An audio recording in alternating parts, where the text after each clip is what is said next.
Uh, Yeah, yeah, yeah,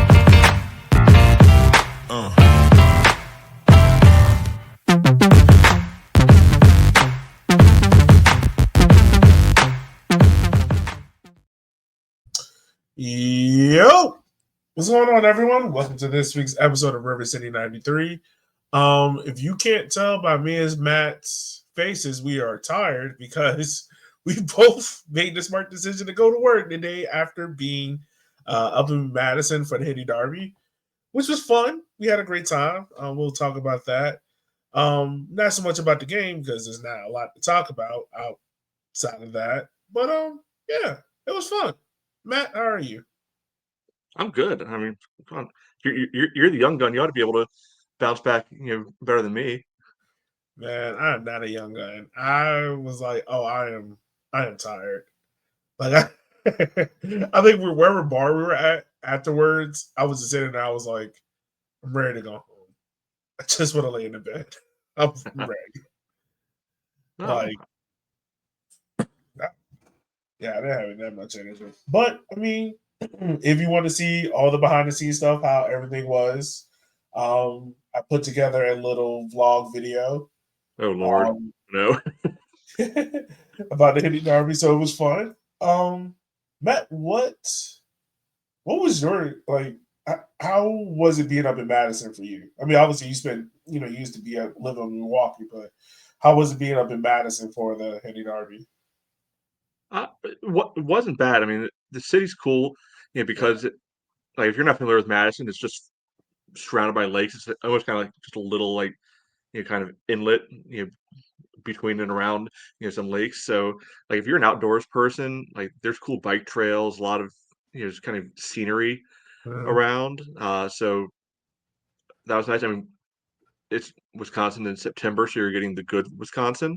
yeah, Yeah, then like early in the season, much later in the season, you're really rolling the dice. But weather-wise, hit it out of the park for that. Yeah, I mean, the overall city itself, recommend yeah. absolutely. It wasn't too bad. I knew that University of Wisconsin was like, I mean, obviously with the college football team being there, but I didn't realize like, and Matt, correct me if I'm wrong, but did it remind you of like Blacksburg, but just bigger? Like about how much of that town is like the college? I wouldn't say Blacksburg. I would say it's you know because Madison's like, no offense to our Tech fans, Madison's actually like a real city even without Yeah, UW. Right there, and Blacksburg is Tech, and without Tech, it would be an absolute dead wasteland, outpost that nobody should ever would ever go to. yeah, I would think it's more along the lines of like to me like what Colorado is to Boulder, or okay, something like that. yeah, yeah. No, I mean it was real cool up there. I got there what Friday, and as soon as I walked out of the airport, there were like two F5s flying above overhead because apparently they built a military base right there, so it was like very loud for a second, but no, it was cool. We went to the Wisconsin Maryland game. Talking about one-on-one chances, it kind of made me think about like Kirkland's missed one, about how like that's probably the best miss of a one-on-one you can have versus the Maryland guy who just completely shot it over the bar. He just missed Uh, it. still got the dub. Still got the Uh, most important thing. all right, no, it was a good time. That was dumb luck that college team was up there on Friday night. Uh, Look, I don't want to hear anybody ever complain about anything related to stadiums again. That Wisconsin soccer stadium, Oh it my god. makes sports backers look like you know I don't know what's the fancy stadium of the day right now, like Allianz in Munich or something. That Yeah. place was It felt like pathetic. Wisconsin soccer was just like, this is open land, go there, play. Like where the bleachers were, this is like this hill that just goes down to the track. It is not good whatsoever. So yeah, so we should all be fortunate for the good things that we do have, including 3 points the Big Ten opener. Yeah. And look, us and some of the Madison folks who were there saw a couple players that I don't think they're League One players. I think they're definitely higher standard than that. But there's a few talented guys out there that can make a difference. Yeah, there's a few. This was got now going on to the game itself, like pregame stuff. Obviously, we tailgate and everything. And this, I will say this: Madison had a nice tailgate. It was cool. It was nice. Once again, like how you would just say you don't want to hear anyone complain about sports backers. I don't want to hear anyone complain about a city tailgate or like the atmosphere at a city stadium pregame, because I once again I will be thankful that we get the pregame and not many people show up to pregames, and you can just walk up a hill and be right in the stadium. It'd be very close. And our tailgates are on site, and Yeah. we pulled up, and I was wondering if Elliot sent me the right address because it was just park is generous. Yes.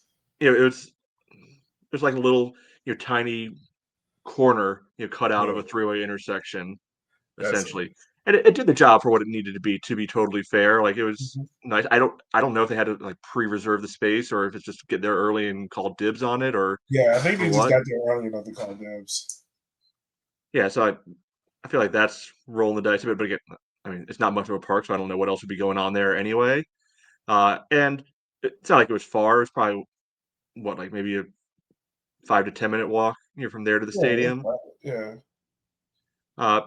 So I mean, I've had much worth of like college football tailgating before, but again, like you were saying, in comparison to what we get on a daily basis or weekly basis, I guess is the better way to put it. It's apples and oranges altogether. Yeah, and I mean, like, even walking over to Breeze Stadium, I now realize that like League One doesn't do the cameras itself doesn't do a great service of how close some of these grounds are. Because, like, granted, only away day I've ever been onto in a USL League One game was Charlotte, right? So this was like my first true proper away day, and Breeze Stadium, for how historic it is, the best way how to describe it is like it's very narrow, but it's long. Like on the sides, it's open, but walking like on the sides, it is very narrow and tight. Yeah, I mean, it's an old school stadium that is built between probably a perimeter of 3 city blocks. Yeah. So they fit it all in there, stadium stands, locker rooms, all of that. A location, it's hard to beat. From what I could tell, based off just the city in general, like it is square downtown. Like I'm trying to think of what would be a good comparison. Kind of like If you that have area over. Watch Edition, maybe. Maybe I was thinking like so that like new, I guess newer right now isn't the right term, but there's a warehouse district over on like Canal. Oh yeah.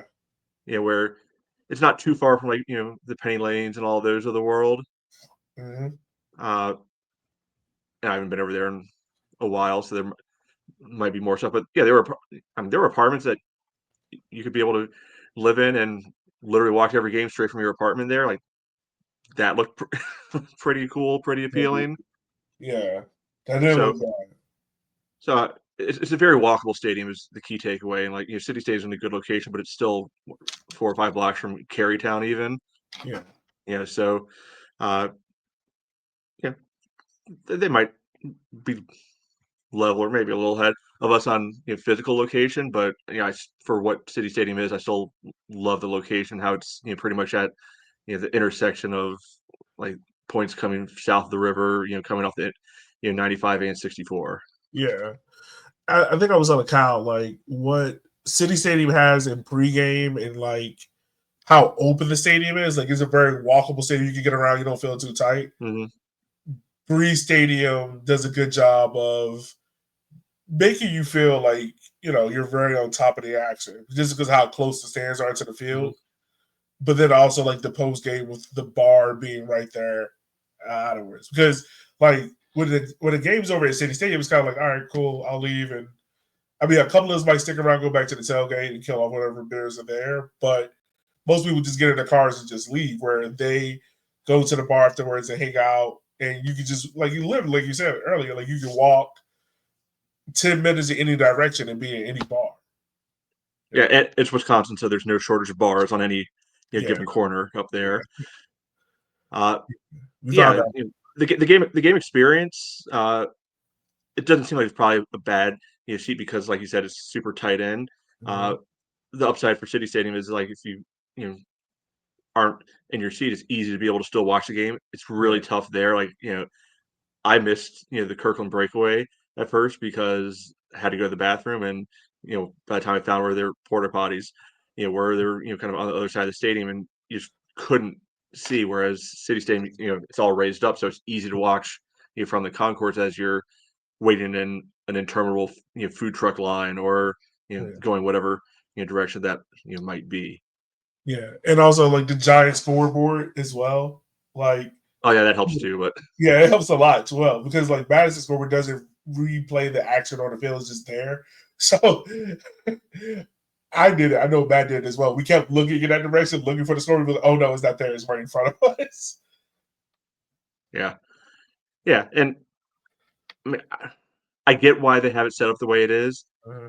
If they could figure out a way to just put the cameras on the other side where the scoreboard is and face the stands, I feel like they used to have that set up I think like the so. first couple of I years, think so. Yeah. and I feel like it'd just be a better look, for them to be able to show off like, hey, it can get pretty packed in there because when you're just it's like back in the day when our cameras were facing the empty side, and everybody's like, oh, kickers don't have any fans, blah blah blah blah blah. Like you can see the fans on the ends at Madison games, Mm-hmm. but it probably undersells them. Yo, yeah. And I think even when we were up there, I think it was 5,000 in that stadium, so it was more tight than what it normally is, which was a sellout for them.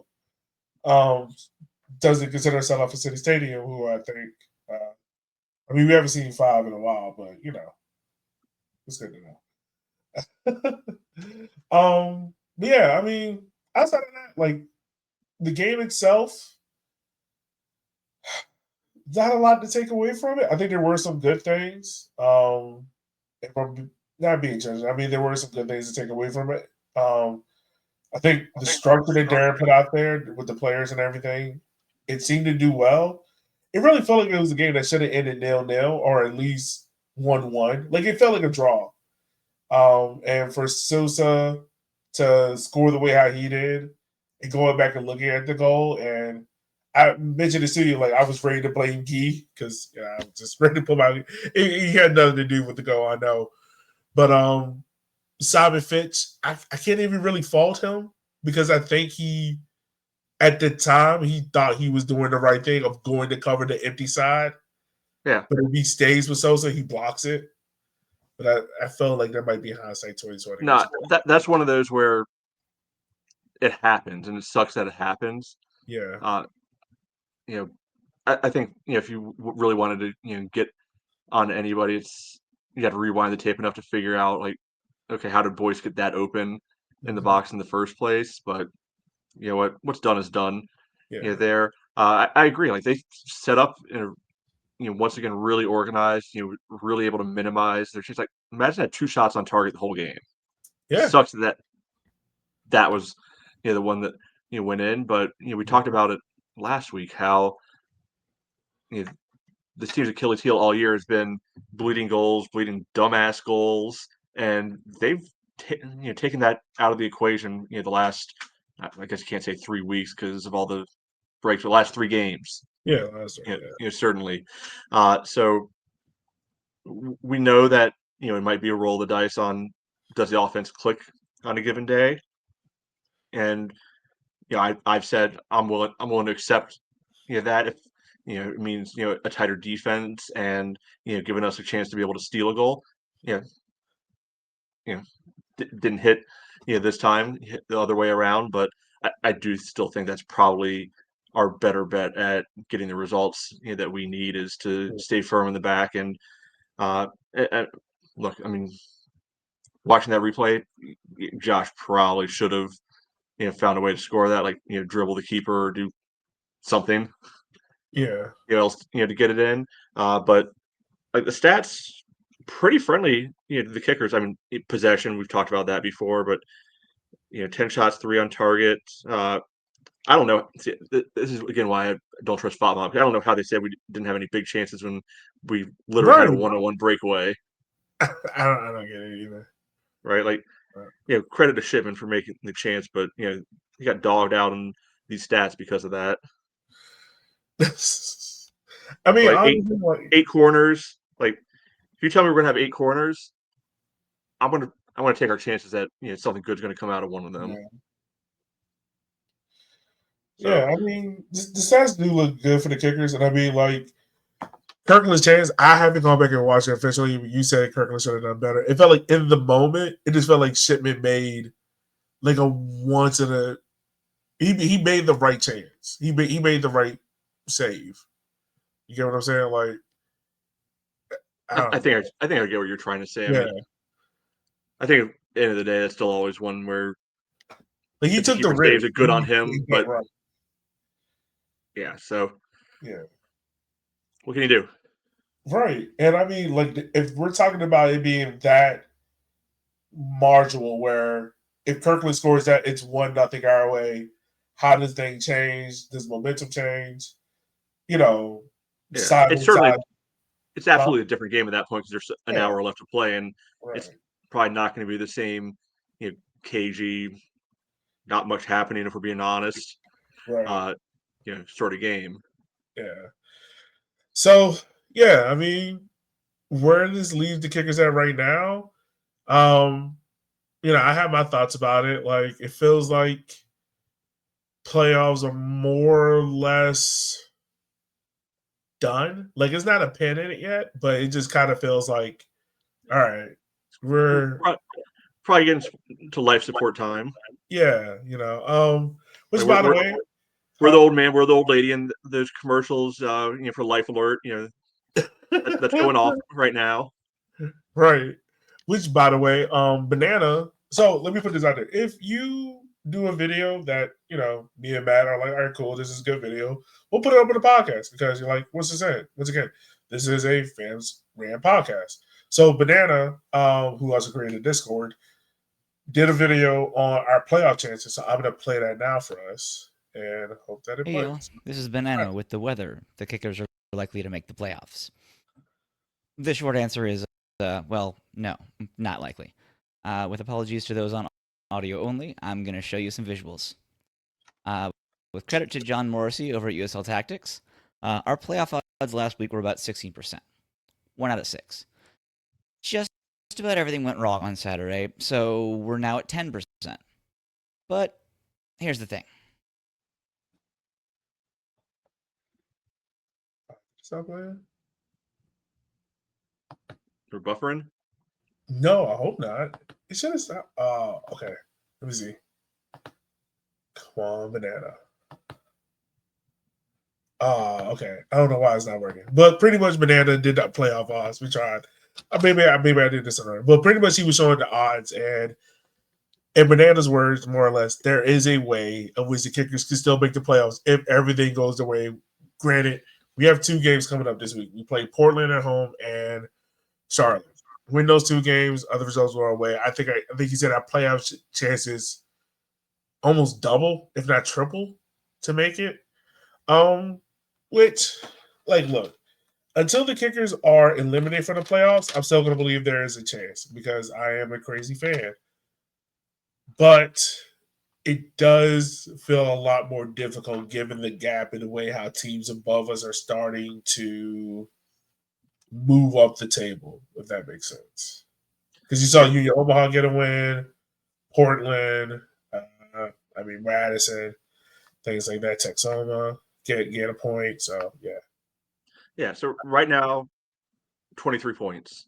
If the kickers win out, they can get up to 44. So that's the max number. So not winning the Shield, that's mathematically gone because Chattanooga's on 45 already. Yeah. Right. So this week's a big one. Because the 2 match days coming up against 2 teams that we're chasing. at the moment.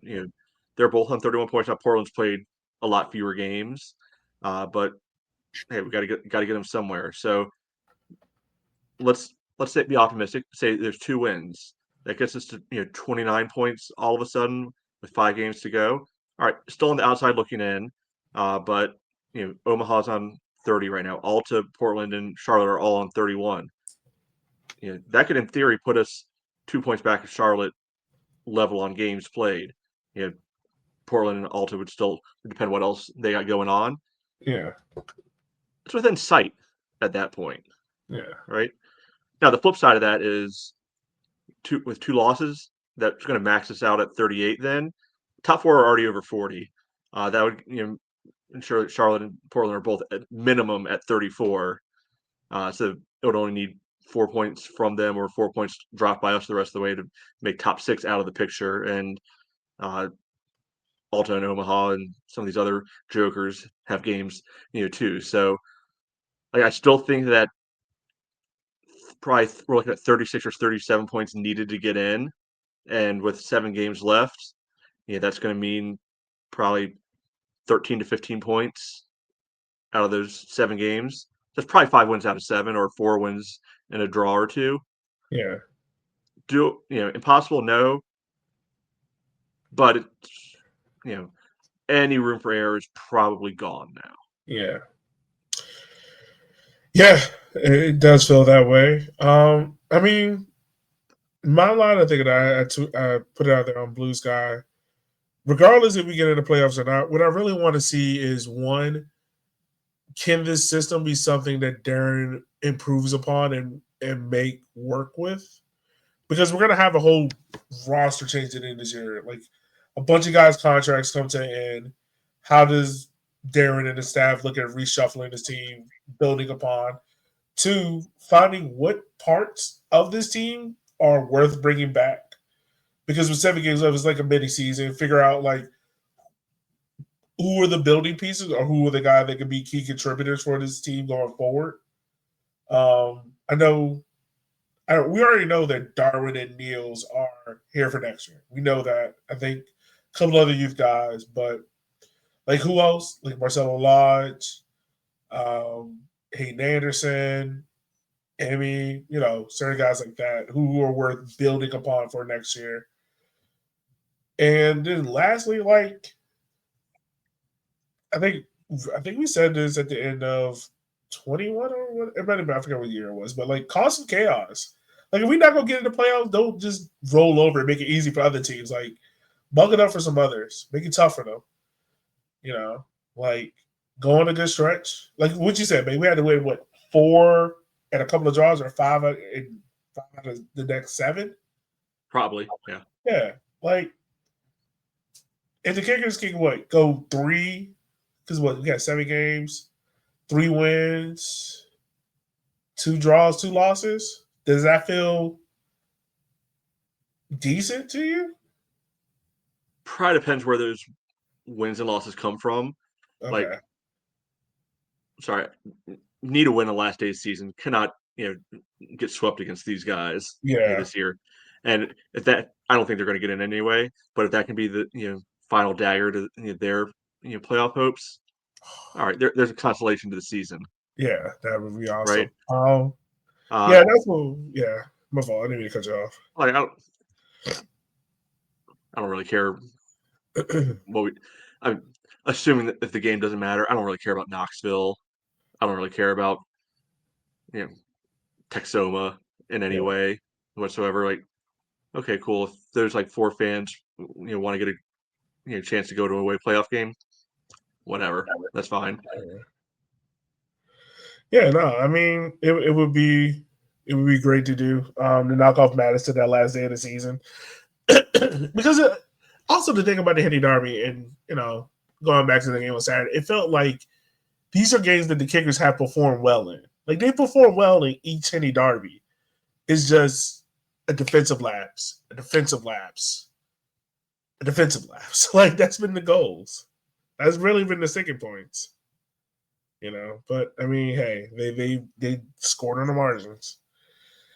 But yeah, I mean, we'll see. We got Portland coming in here. How do you think? Oh, this is the other thing. The other talk about, but again, I was about to get. We need to talk before we talk about Portland briefly.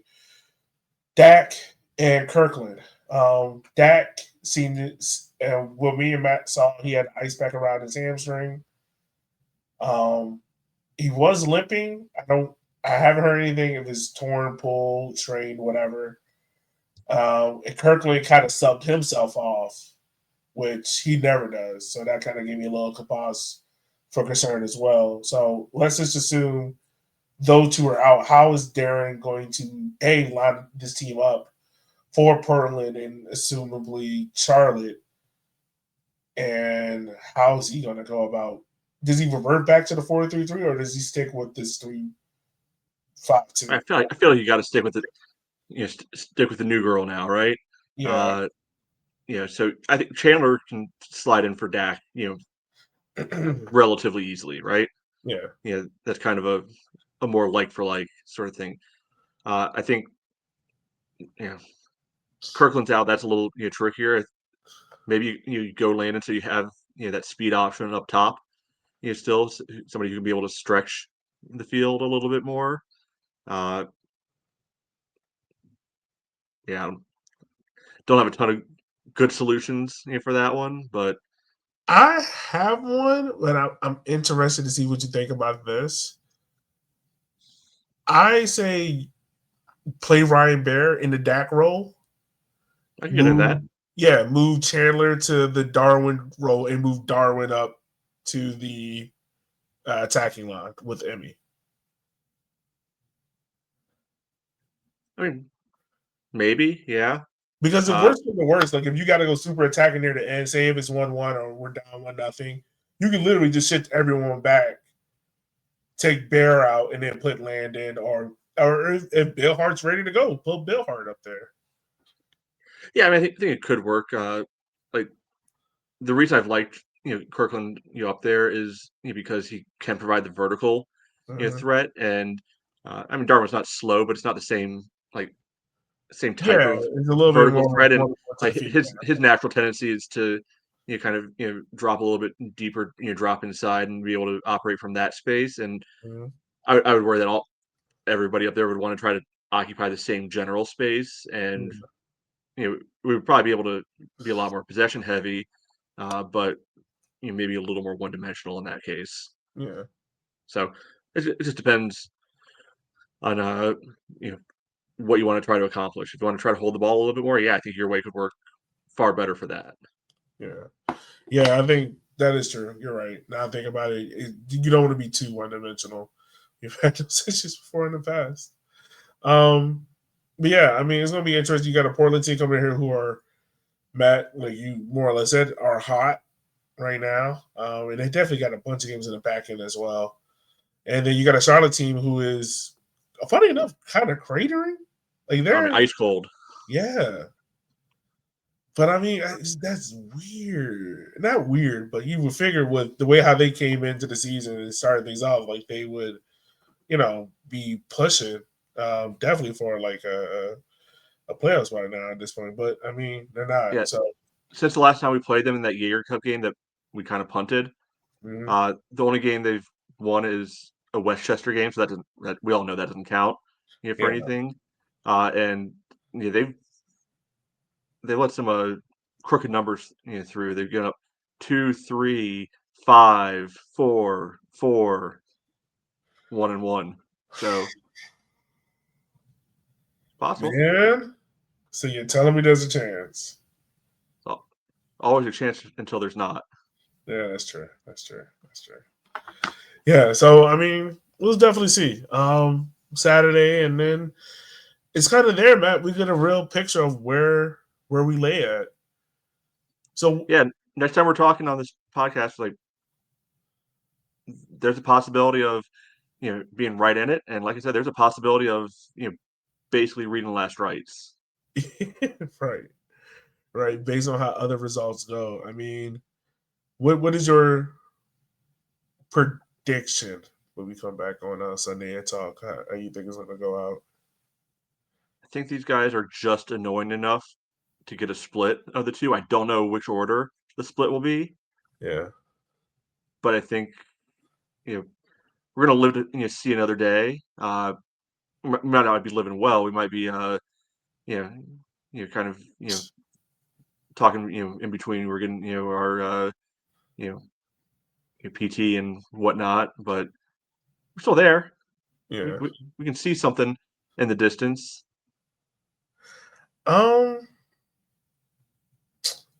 I'm going to go. I can see 4 points. I can see 4 points. I can see 4. 4 points would be good. That would make me feel. It wouldn't make me feel better than Henny Derby. It would make me feel good. And mathematically looking at things, it's probably far better for us if the win in either of our scenarios comes from the Charlotte game, just because of where the games in hand are. But obviously, we're not in a place to be picky about things. But if we could be, I would prioritize the Charlotte game over the Portland game. Yeah. Yeah, we'll see. Yeah, it's going to be interesting. Definitely. Hope Dak and Kirkland. I think Kirkland will probably come in. He might be on the bench Portland and play Saturday. Dak, I'm far more concerned with, just given what he does for the defensive role and being the overall organizer. Like Dak, I didn't realize how much Dak communicates on the field. Like he really communicates and talks on the field a lot. So yeah. Anything else from you, Matt, before we wrap up? I mean, a few things. A reminder: game Wednesday 6:30 now because 6:30. Because they hate me. Right, I forgot about that. And football still has it at 8. So remember, folks, it is at 6:30. It's at 6:30. Yeah, you show up at 8. I mean, you can watch like half an hour. Yeah. But it's on CBS Sports, so it's not on ESPN Plus. So that's another slight annoyance. Yeah. So make sure if you are planning on watching it on regular TV that you actually have the right cable package, you have the right streaming package to be able to get it, because I know I got caught out once upon a time with that and had to quickly make a free trial of like a Fubo account or something. I think if I'm not mistaken, I think you can watch it on Pluto TV for free. I think they have CBS Sports Network on there. I have no idea. I'm not 100%, but I think so. But yeah. And the reason why it's 6:30 is because the U.S. Open Cup, is it the semifinal? I think so. Yeah. Yeah, is at 8:30. 8:30 up that way. So yeah. So the most important game is 6:30. Yeah. Other thing, I don't know how we didn't talk about this before. What did you think about all these players, their favorite class in school is PE? That didn't shock me. No. That didn't shock me at all. I think somebody said history, and I was like, "You're a good man." There's like one of them. Yeah, it was like one of them. Yeah, it didn't shock me. Most of them said PE. I think the one like we got to give credit to them because they did a good job, the media team, Manny and them, of showing some of these guys' personality. Yep. They did a good video, really good video. I think they showed a clip of it on YouTube, but it's like 22 minutes on YouTube of Simon and some of the younger players just talking about like their experience in playing in Richmond and things like that. I know it's very easy for us to make jokes about it and be like, oh, I love playing in Richmond for my friends, whatever. But it really gets to their personalities of their motivations, why they chose to do this obscure path and things like that. So, yeah, if you haven't go check it out, go to the Richmond Kickers YouTube page, go watch it. It's really good. They did it. I would say they did a fantastic job of that. It's a good watch. Absolutely, yeah. Like they've had a bunch of the different YouTube shorts. I'm guessing they're probably cross-posted like TikTok or some of those other platforms that I'm not on. Yeah. But I've noticed them there, and most of the time they're fun. Like I didn't get the point of this most recent one where it looks like, okay, can you be able to step over this hockey stick? And I don't know, maybe that's some young person thing, like viral trend that I just did not understand at all. But it's funny watching some of the other guys be like, okay, so is that it? Yeah, no, it's also funny to see like some of the older players try to do some of this TikTok viral stuff because it's always Dak that just makes it absolutely hilarious. Like Dak is a true character. You know, remember how we were saying like we need a reality show of Joao? I feel like we need one of Dak. Like I just need a camera following him and his interactions with people. I can see that. Yeah, Definitely see that. So, but yeah, want to be able to give a shout out, to them because that stuff's been entertaining, and yeah. I think any little thing that can allow fans to be able to feel even a little bit more connected, to the players is a good thing, and this is an easy way to be able to do that, using modern technology. Yeah, and they did a good job of that, man. So kudos to the Kickers front office on that part. So yeah, we got 7 games left, y'all. 4 of those at home, and hold on, wait, 4 at home, right? But after this, only 2 left. I don't remember off the top of my head. Let me see. Hold on. I don't want to lie to people. Basically, we got 40 from the time we're recording, 40 days until the end of the regular season. Yeah. So really, after this week, we only got 2 more home games, and that's October 4th and October 25th. So get ready, folks. It's crunch time. So make it all the home games you can. We only got 4 of them left. So yeah. All right, Matt. Anything? Well, of course, not anything else for you, but I appreciate you for doing this with me, buddy. As always, listeners, we just want to say thank you for taking the time out of our show, out of your day to listen to our show. As you know, we couldn't do this without you. If you haven't already, make sure you go to our YouTube page, like, share, and subscribe. Go watch the latest video, the Henny Derby vlog. As I went to go check, I think it had like 50 or 60 views already so far. So keep sharing that, keep watching that. And as always, we will see you guys next time, or hopefully we are talking about at minimum 4 points, max 6. 6 would be great. We want some happy podcasts for the season end. But we will holler at you guys next time. Be easy and be safe.